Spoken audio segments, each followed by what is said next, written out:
दादू जी ने ज्यों कही तिने त्यों मानी, ज्ञान विचार न की ना खोटा खरा, जीव परख न जाने झूठ सांच कर लेना। अब खरे खोटे की बात है कि चोर की पहचान, साहूकार की पहचान अपने आप हो जाती है। एक बार क्या हुआ, एक गांव में 4 मित्र प्रदेश में कमाने गए। चारों ने कमाई की तो कमाई के माणिक बना लिए। हीरे मोती माणिक मणियां होते हैं, तो माणिक बना लिए। माणिक बनाकर कमाकर लेके आ रहे थे। रास्ते में आ रहे थे तो एक बनिया के पास रात्रि में रुके। अब उस रात्रि में रुके तो चारों साथ में ही थे, लेकिन एक बनिया के जोड़े में से एक, चारों में से किसी एक ने कुछ माणिक चुरा लिए। माणिक चुराकर अपने पास रख लिए। अब जिसके माणिक चोरी हो गए उसने सुबह देखा तो माणिक चोरी हो गए, और चारों एक कमरे में सो रहे थे। अब चारों के अलावा कोई पांचवा आया नहीं, तो चोरी तो चारों में से किसी ने एक ने की, और एक के चोरी हुई तो तीनों में से की। चोर तो तीनों में से और चारों मित्र। अब उस बनिया ने विचार किया कि यदि मैं कहूंगा कि मेरे पैसे चोरी हो गए, मेरे माणिक चोरी हो गए, तो सब विचार करेंगे और सब सोचेंगे कि शायद ये अगर मेरा नाम ले लिया तो हमारी मित्रता गई, और मेरा नाम ले लिया तो मेरी गई, तो आपस में हमारी मित्रता मिट जाएगी, दोस्ती खत्म हो जाएगी। तो दोस्ती भी बनी रहे और हमारे माणिक भी मिल जाए। ऐसा अगर इस नगरी में कोई चतुर सुजान हो तो हमारा काम कर दे, हमारे माणिक भी मिला दे, मित्र भी मिला दे, मित्रता बिगड़े नहीं। तो वो उस बाजार में आवाज लगाते जा रहे थे, जाओ लाख पर मत जाओ साख। वो बढ़िया क्या कह रहा, जाओ लाख, लाख जाओ पर मत जाओ साख। माणिक जाओ पर मित्र न जाओ। चाहे माणिक चले जाओ कोई बात नहीं, पता लग जाना चाहिए कि किसने चुराया, लेकिन मित्रता नहीं बिगड़नी चाहिए। है कोई चतुर सुजान इस नगरी में जो माणिक और मित्र दोनों दे ही मिलाए। ऐसा वो आवाज लगा रहा था। एक बनिया समझ गया, और बनिया ने देखा कि इसका कोई माणिक चोरी हो गया, लेकिन ये मित्रता भी खोना नहीं चाहते हैं और माणिक भी मिलाना चाहते हैं। चलो इसकी परीक्षा ली जाए। चारों को अपने घर में बुला लिया कि आओ आओ, अरे भाई आओ, आज तो विश्राम यहीं करो, हमारे यहीं करो। विश्राम कराएंगे। चारों के अलग अलग कोठरियां बना दी, चारों को अलग अलग रखा। अब सबको अलग अलग बुलाकर पूछने लगे, सबकी परीक्षा ले रहे थे। अब जिसका पैसा माणिक गया, जो बोल रहा था, तो उसकी तो परीक्षा क्या लेनी थी, उसका तो पैसा गया ही बेचारे का, तभी बोल रहा था। एक एक को बुलाकर पूछते हैं, परीक्षा लेते हैं कि भाई देखो, एक राजा था और उस राजा जी, वो राजा सेठ सेठानी की सारी बात जब सुनी, तो इसलिए क्या हुआ कि एक बार वो जो कहानी सुना रहा था, तो वो बोला कि एक राजा था और एक सेठ सेठानी। तो सेठ के पास बहुत पैसा था और उस सेठानी से वो राजा मिलना चाहता था। अब राजा मिलना चाहता तो उस रात्रि में और उस सेठानी को अपने पास बुलाया। तो सेठानी को बुलाने के लिए उसने सुरंग बनाई अपने राजमहल से सेठ के घर तक। जब सेठ के घर तक सुरंग बनाई, जिस प्रथम रात्रि को राजा ने उसे अपने महल में बुलाया, उसी समय उसका पति प्रदेश से आ गया। सेठानी को सजी धजी देखकर उसका माथा ठनका। श्रृंगार का कारण पूछा तो सेठानी ने स्पष्ट बता दिया कि राजा जी ने मिलने के लिए अभी बुलाया और जाने के लिए सुरंग भी बनवा दी। जब स्पष्टता पर मुग्ध होकर सेठ ने उसे जाने की स्वीकृति दे दी, उसी रात्रि को चोर भी चोरी के उद्देश्य से उसके घर में छिपे हुए थे। उन्होंने सेठ सेठानी की सारी बात सुन ली, इसलिए वे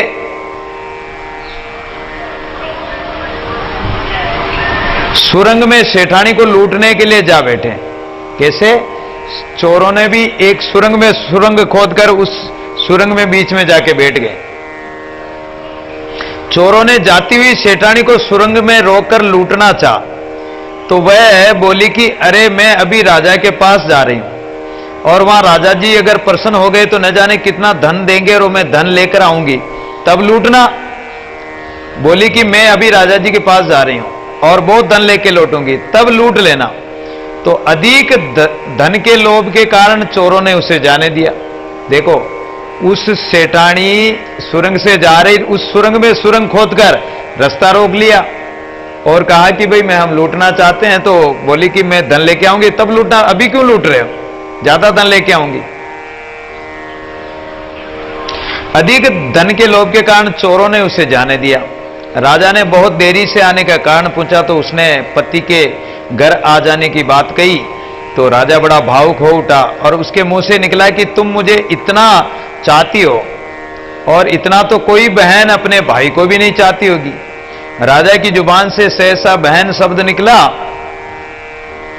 गया। तो राजा अपनी जुबान का पक्का था और उसने अपनी बहन जैसा बर्ताव किया उसके साथ। उसे वस्त्र आभूषण इत्यादि बहुत धन देकर और उसको विदा कर दिया उसी सुरंग से। जब वह लौटी तो चोरों ने शीघ्र और लौटने का कारण पूछा कि इतने जल्दी कैसे आ गई।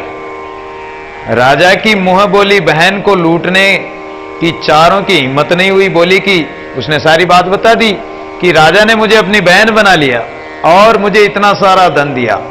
अब चोरों ने विचार किया कि अगर ये राजा की बहन है, हमने इसको लूट लिया तो फिर तो हमारा मरण निश्चित है।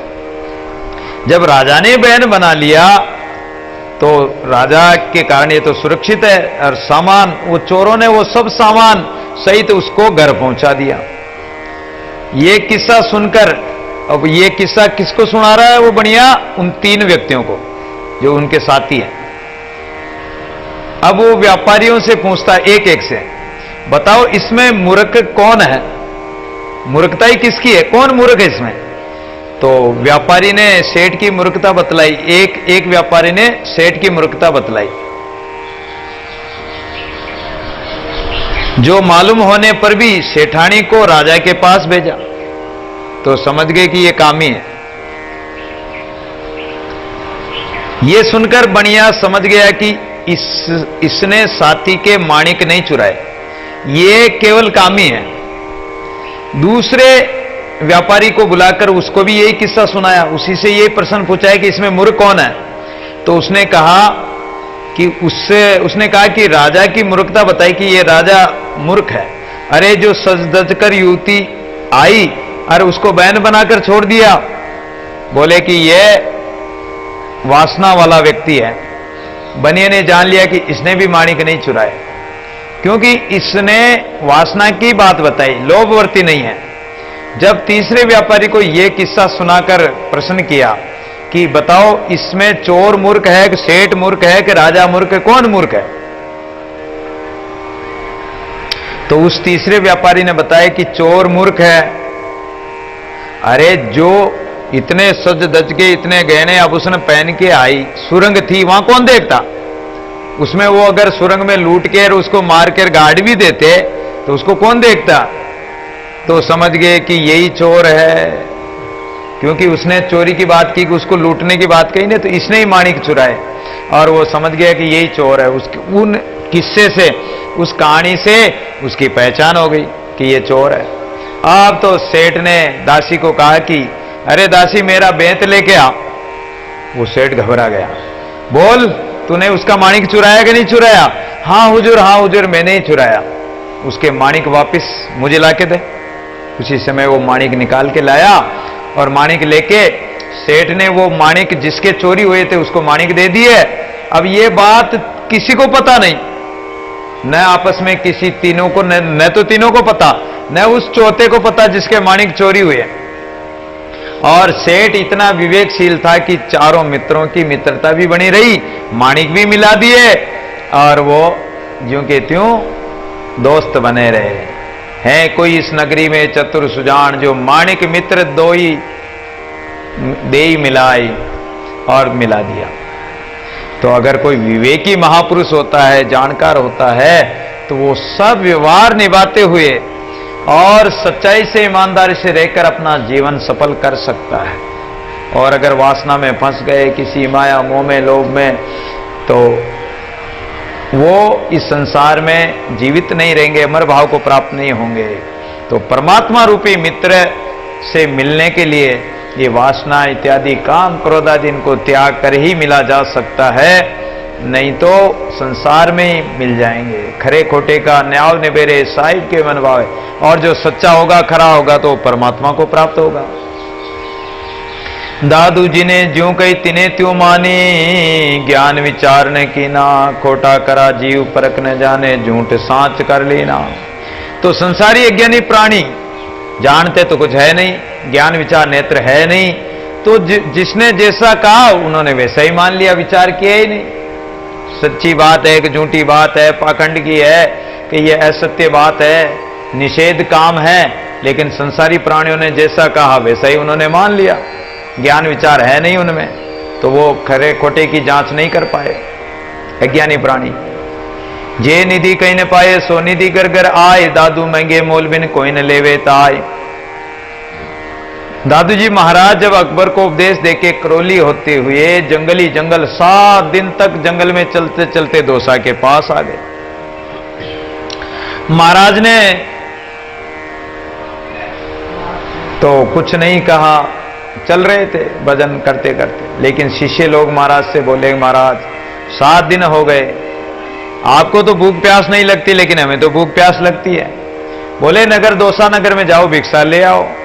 भिक्षा लेने गए तो संत, ऐसे महापुरुष संत गए भिक्षा लेने, लेकिन लोगों ने भिक्षा भी नहीं दी। बोले महाराज आगे चलो, महाराज आगे चलो, भिक्षा नहीं दी। तो गांव के बाहर निकल आए, दादू जी महाराज के पास आ गए, बोले भिक्षा नहीं लाए? महाराज किसी ने भिक्षा दी नहीं।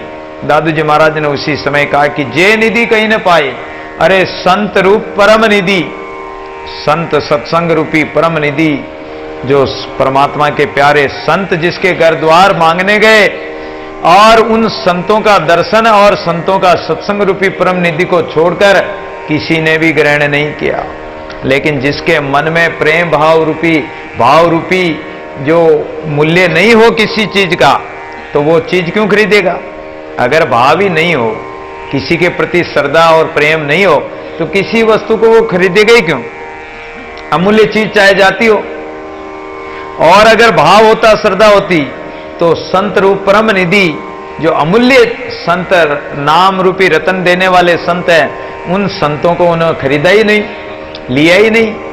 श्रद्धा रूपी उनके मोल भाव ही नहीं था उन्हें।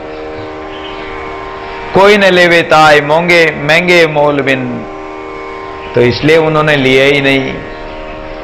तो दादू जी महाराज ने उस समय गरम गरम जलेबी जमाई थी दोसा तालाब पर, गेटोलाव तालाब पर। खरी कसोटी कीजिए बानी बत्ती जाए, दादू सांचा पर के मोंगे मोल बिकाय। कसोटी कसने पर ही पता लगता है कि खरा है खोटा है, झूठा है सच्चा है,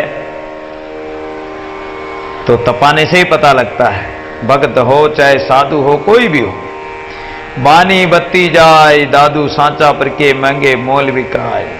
सोना है, अगर सोने को तपाया जाए कसोटी में, तो पता लगता है कि कितना खरा और कितना खोटा है। नहीं तो खोटा ही खोटा होगा तो बानी राख बढ़ती जाएगी, राख ही राख होती जाएगी, और खरा होगा तो वो सोना बच जाएगा। तो सच्चे खरे और झूठे की परीक्षा हो जाती है। और जब खरा बन जाता सोना, तो कितना महंगे मोल बिकता है। सबसे महंगी धातु होती है सोना। दादू राम कसे सेवक करा, कदिन मोड़े अंग, दादू जब लग राम है तब लग सेवक संग। राम कसे सेवक करा, अगर परमात्मा जिस सेवक को कसोटी में कसता है, तो वो सच्चा खरा सेवक बन जाता है और कसोटी को सहन करेगा, वही खरा सेवक सच्चा सेवक होगा राम का। और परमात्मा कसोटी में कसता है, फिर भी सेवक मुंह नहीं मोड़ता है, डरता नहीं है, कसौटी में कसने पर खरा उतरता है। दादू जब लग राम है तब लग सेवक संग है। तो जब तक वो राम नाम का संग करता है और सच्चे सेवक होंगे तो राम नाम में लगे रहेंगे, वो पीछे नहीं हटेंगे। दादू कस कस लीजिए यूं तांते परिमान, खोटा गांठ न बांधिए साहिब के दीवान है। इसलिए कस कस करके और कसौटी में कस के देख लो, अगर सच्चा है खरा है तो उसको अपना लो। खोटा गांठ न बांधिए, जो खोटा है उसको क्या गांठ में बांधी। अगर खोटे सिक्के हो तो उसकी क्या गांठ बांधोगे। इसलिए जो परमात्मा के संत महापुरुष हैं वो खरे संत हैं, सच्चे संत हैं। उन संतों का संग करो, उनके ज्ञान रूपी हीरे मोती, राम नाम के जो हीरे मोती जो वो बांटते हैं, उस हीरों को, हरि नाम हीरों को ग्रहण कर लो। दादू दादू खरी कसोटी पीव की, कोई बिरला पहुंचन हार, जे पहुंचे ते उबरे ताई के तत्सार है। इसलिए परमात्मा की कसौटी खरी है, और वो कसौटी में कसेगा, खरा होगा, उसको अपना लेगा और वही पहुंचेगा परमात्मा के पास। और जे पहुंचे थे उबरे, जो पहुंच गया उसका तो उबार हो गया, उसका तो उद्धार हो गया, कल्याण हो गया। इसलिए सारूप तत्व को ग्रहण कर लो, खोटे को फेंक दो। दुर्बल देई निर्मल वाणी, दादू पंथी ऐसा जानी। इसलिए दादू पंथ में जो संत होते हैं या दादू पंथी अपने को मानता है, तो उसकी यही पहचान होती है कि जो दादू जी महाराज के ज्ञान में चलने वाला हो, जिसकी वाणी बड़ी निर्मल मीठी मधुर वाणी हो, सबका दिल जीतने वाली मोहने वाली वाणी हो, किसी का दिल नहीं दुखे, वाणी से किसी का अपमान निंदा नहीं करे, तिरस्कार नहीं करे, ऐसी निर्मल वाणी वाला संत हो चाहे भगत हो। दुर्बल देई, देई से दुर्बल अर्थात देई से कभी किसी की हिंसा नहीं करे, शरीर से किसी को धमकावे नहीं, डरावे नहीं, किसी की हिंसा नहीं करे। ऐसा दुर्बल देह वाला हो, जो दीन गरीबी धारण करने वाला हो, ऐसा दादू पंथी जानी। दादू पंथी वही है जो निर्मल देह वाला हो, जिसकी वाणी निर्मल हो। काऊं जीव विरोधे नाय, परमेश्वर दे के सब माई। दादू साहिब कसे सेवक खरा, सेवक को सुख होई, साहिब करे सो सबला, बुरा न कहिए कोई। परमात्मा जिसको कसौटी में कसता है उसको खरा बना देता है, और जो खरा होता वो कसौटी सहन करता है, और जो सहन करता वो सेवक सदैव सुख को प्राप्त करता है। और परमात्मा जो भी कसौटी में कसता है, दुख देता है, कष्ट देता है, तो वो अच्छा ही करता है, हमारे भले के लिए करता है। माता पिता अगर संतान को कोई कसौटी दे, कोई परीक्षा करे, तो माता पिता हमारा भला ही करने वाले। ऐसे ही सतगुरु और परमात्मा जो कसौटी में देते हैं तो हमारा भला ही होगा, बुरा कभी नहीं करेंगे वो। उसको बुरा मानो भी मत। तुम्हारे जीवन में यदि सुख आए, दुख आए, हानि हो, लाभ हो, कुछ भी आए, लेकिन उसको सहन कर जाओ, उसको बुरा मत कहो कि परमात्मा ने बुरा किया। परमात्मा कभी बुरा नहीं करता, सदगुरु कभी बुरा नहीं करता है। जेती कसोटी जन से हरि मार्ग में वीर, जगन्नाथ तेती सबे वे हैं सुख की सीर। जितनी कसोटी सहन करेंगे वो सुख को देने वाली होगी। एक राजा एक महात्मा के पास जाता था। उस राजा का एक दिन हाथी मर गया। अरे बोले महाराज आज तो मेरा हाथी मर गया। महात्मा बोले कि बहुत अच्छा हुआ। राजा को बड़ा दुख हुआ कि मेरा तो हाथी मरा, और महात्मा करेगी बहुत अच्छा हुआ। दूसरे दिन उसका घोड़ा मर गया। अरे बोले महाराज आज तो मेरा घोड़ा मर गया। कि अरे राजन ये तो वो और अच्छा हुआ। अरे बोले महाराज हमारा भला चाहते हैं कि हमारा बुरा चाहते हैं? हमारे राज का अन्न खाते हैं, राज में रहते हैं, हमारा ही बुरा चाहते हैं कि अच्छा हुआ मेरा हाथी मर गया, घोड़ा मर गया, और कहने के अच्छा हुआ। अरे इतना बढ़िया हाथी था, इतना बढ़िया घोड़ा था। एक दिन महात्मा को जब इतनी बात कही तो राजा गुस्से में हो गया, मन ही मन क्रोध करके, और 2 जल्लादों को भेज दिया कि जाओ। महात्मा प्रातःकाल जंगल में, वहां जंगल में जाकर जब नदी में स्नान करके आता है तो उस समय अंधेरे में उसको मार दो, खत्म कर देना। महात्मा को मारने के लिए 2 जल्लाद भेज दिए। वो रास्ते में इंतजार कर रहे थे। महात्मा जल्दी गए, स्नान करके जो ही सीढ़ियों से चढ़ने लगे, पैर फिसल गया। पैर फिसल गया तो पैर में अंगुली वगैरह कोई टूट गई, फाबा मुड़ गया, पैर टूट गया, कुछ ऐसा हो गया। अब बेचारे चल नहीं पाए तो वही घाट पे बैठ गए जब तक उजाला हो गया। अब उजाला हो गया तो जल्लाद अब मारे तो मारे कैसे। महात्मा को उसने, राजा ने विचार किया अब तो महात्मा को मार दिया होगा, चलो देखते हैं। तो राजा घूमते घूमते आया तो वहां देखा तो जल्लाद खड़े, बोले कि अरे महात्मा को मारा नहीं, बोले आया ही नहीं। तो वहां जाके